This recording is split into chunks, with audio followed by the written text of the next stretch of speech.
Mindanaoan soldiers, Puerto Ricans, Patangkantado Records. Bakit ako nagkaganito?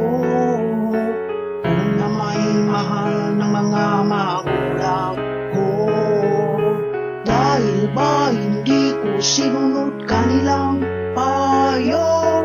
Kung naging sumainla na kaya ngayon pariwara ang buhay ko. Ako di maiwasan na mapasama sa tropa. Bilin ni nanay at tatay kinalimutan na. Natuto na maglakwatsa kahit saan, kahit sinabihan na hindi pa rin pinakinggan. Ang kanilang mga payo hindi ko na sinunod at nabinasin. Magamat may katigasan na rin, sinuway ko na ang kanilang hangarin. Napalayo ako sa gawaing masama.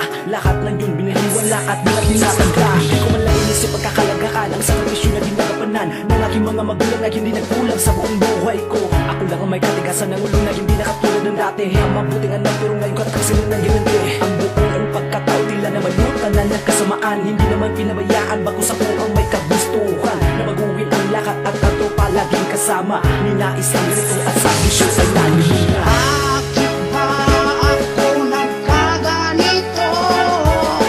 Kung na may mahal ng mga magulang ko, dahil ba hindi ko sinunod kanilang payo? Ako'y naging suwain mga na kaya ngayon pariwara.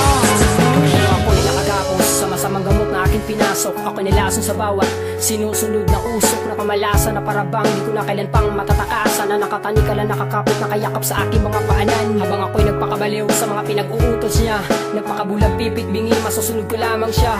Ang hindi ko lang alam ako ay unti-unti na pala niyang hinuhulog sa bangin ng kabiguan. Habang ang diwa ko'y mahimbing sa pagsulog. Sa pagdilat na aking mga mata ako'y napatanong anong nangyari. Ba't ako nakakulong sa rihas na may kwadradong haligi at pinapaligiran ng mga tatuan at walang pusong nilalang? Ito ba yung sukli o dahilan sa kahapong ginawa kong gaguhan? Ngayong ako ay nagdurusa dahil itinakwil na ako sa laya.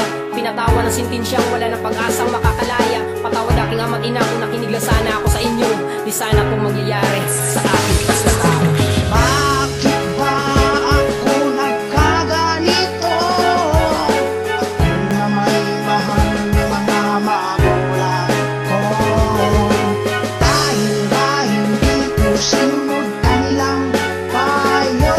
Ako'y naging suwain mga na kaya ngayon pariwara ang buhay ko. Iisip ko lang sa mundong ito, laking tuwa ng mga magulang ko. Ang kamay nila ang aking naging ilaw, naging gabay at katuwang dito sa mundong ibabaw. Hanggang sa aking paglaki ako ka ng tinutukan, magandang asal ako'y kanilang tinuruan. Ginabayan nila ako sa mga nas, pinasunod nila ako sa kanilang pinabakas. Ang naging mabuting tao at hindi mapagdamot nang ako'y lumaki na mayroong takot sa Diyos. Sa lungkot at saya na aking nalalasap, ako'y sinamahan nila sa mga problema ninaharap. Kaya salamat sa araw ka aking ama't ina. Kung hindi dahil sa inyo sumulong ibabaw ay wala. Pero masusuklian ko ba sa propesyon na kanilang ginawa yan ng tagong at dapat mo